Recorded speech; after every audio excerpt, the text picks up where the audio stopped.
The orange 20 of Joey Logano goes around off the front bumper of Michael Waltrip and catches the end of the retaining wall.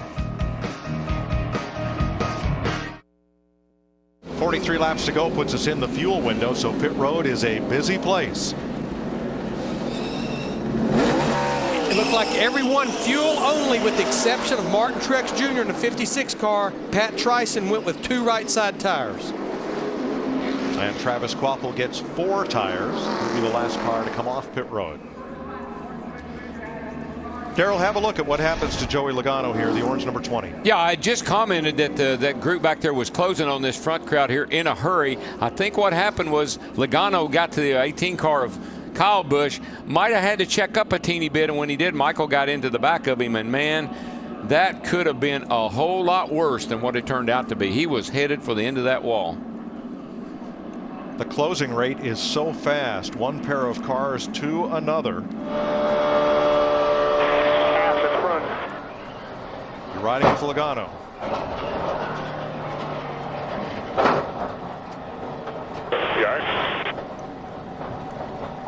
And next, our Fox Exmo camera, our extreme slow motion camera. You saw good use of it at the Super Bowl, and here it is.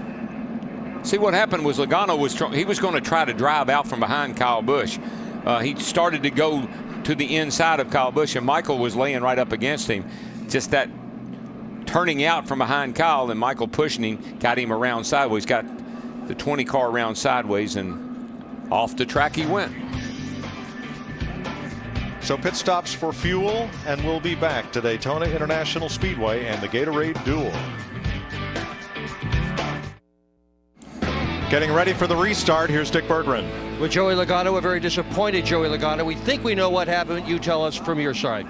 Yeah, just it's no one's really fault there, you know. We just had a run on Kyle there, and really nowhere to go as the cars underneath just broke up and they were trying to reattach, so they had no speed. And you know, I checked up just a little bit, and it wasn't Michael's fault. You know, we just got shoved around. You know, it's just it's a product of the racing we're having right now, and you know, sometimes you're the bug, sometimes you're the windshield. So that was the bug, so that's not good. Indeed. Mike. Thanks, Dick. What will Jeff Gordon do on this restart? Go with the car ahead or the car behind? We listened. The 18's asking. You want the 21 or the 18? What do you think, Alan? I like this 21. I mean, he's a good pusher. He doesn't have to swap. You know, I kind of like that. Yeah, 10-4, Jeff. Sorry, I was talking to Wingo there. I like the 21 too. He said he never got above 250 there, so he feels good about pushing and pushing. Yeah, I think that's the direction we need to go in. And that's one of the things we learned from race 1. The Fords appear to be able to push without overheating as quickly as some of the other makes. I like that audio, and I like the confidence of Jeff Gordon. I like the confidence in his voice. Working with the 21 car, he thinks that's the way to go. He sounds more confident now than he did earlier. Yeah, he did. There was some doubt in the beginning, but I think he's settled in now, and I think Trevor has too. So 20 laps complete, green flag. Kyle Busch then is a lonely man. Where will he pick up a dancing partner? He's looking around, trying to decide, but so far nothing. Carl Edwards and Greg Biffle out front, then the Childress cars on the outside. Now, one thing about Trevor Bayne in the 21 car, got off to a good start here. Jeff Gordon's comfortable with him pushing him. Let's keep in the game. Let's don't get a little cocky here, or let's don't make any dumb mistakes, rookie mistakes.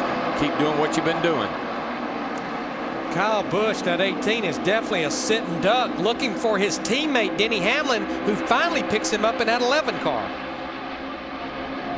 Yeah, Busch was a lonely man until Hamlin came along to join him. Robbie Gordon pokes the nose down low and then gets back in the middle of that 5-car draft mid-pack.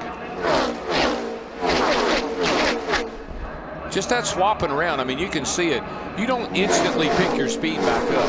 It takes about what did we figure, Larry, the other night, about a second and a half to do the transfer and then get back up to speed again. So you lose a lot of time when you've got to change positions.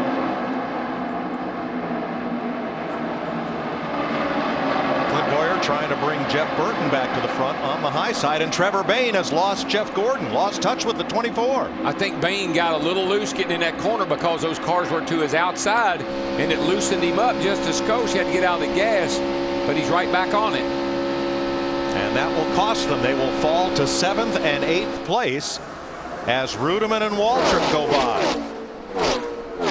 One of the things I see, and I saw it in the first race with Kansas and the 29 car of Harvey, it looks like you can slip up on a guy. You're coming so fast that it looks like the guy that you're slipping up on there doesn't have a chance to react, and they can get by you pretty easily. Looking back from Greg Biffle at Clint Boyer.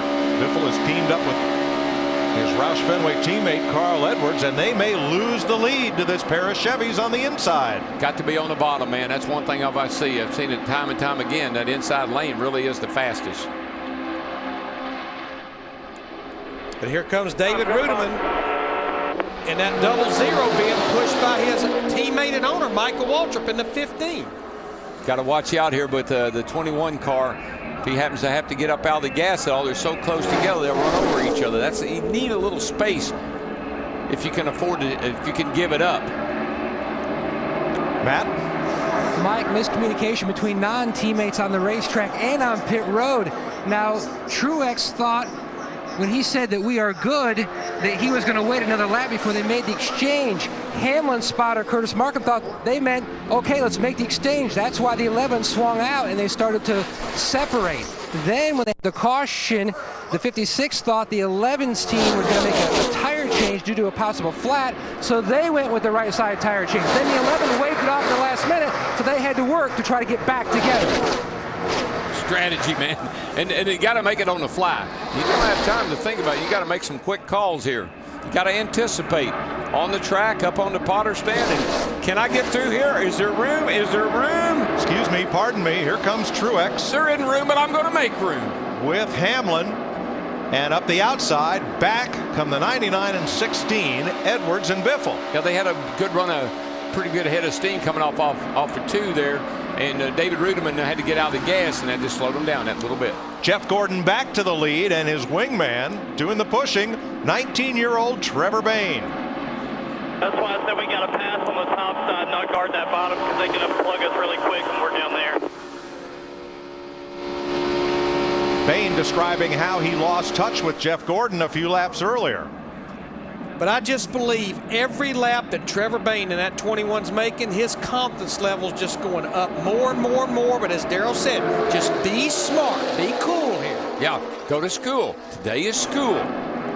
Work on your homework. Do your homework today and use it on Sunday. Get your diploma on Sunday. That's right. You'll graduate on Sunday. Right now the transfer spots are Michael Waltrip in the 15 and Derek Cope in the 64, running 13th. With David Reagan. They are in position to race their way into the 500. Derek Cope, of course, won the Daytona 500 back in 1990.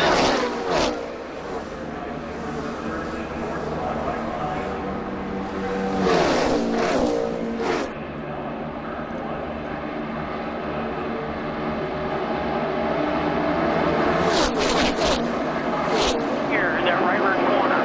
But that 21, I want to know. 10-4, they're getting very close to the right rear right now. Outside him, outside him, outside him. Jeff Gordon needing help finding those 2 Toyotas. Here they come at the top of the racetrack. Truex, Hamlin, and behind them the Chevys of Boyer and Burton. But here come those 2 Roush Fenway cars taking a look to the inside. Carl Edwards and Greg Biffle. Bayne shuts the door on them. But Darrell, that was interesting. Jeff Gordon was telling his spotter Jeff Dickerson the same thing that Matt Kenseth said in the first duel race. Don't tell me when they're at my quarter panel. Tell me when they're at my pusher's quarter panel. Truex lost touch with the 11 of Hamlin, and back they go. Ooh, look at Carl Edwards. These cars are the hardest to drive and hardest to hang on to. Actually going in a straight line. They're a little looser going down the straightaway than they are in the corner when they have all the grip and downforce. And Boyer made the exchange with Burton, putting the 31 in front of the 33. You see how much it cost them. Now, you know something I don't understand in the Budweiser shootout. The 31 car and the 33 decided they didn't like working together.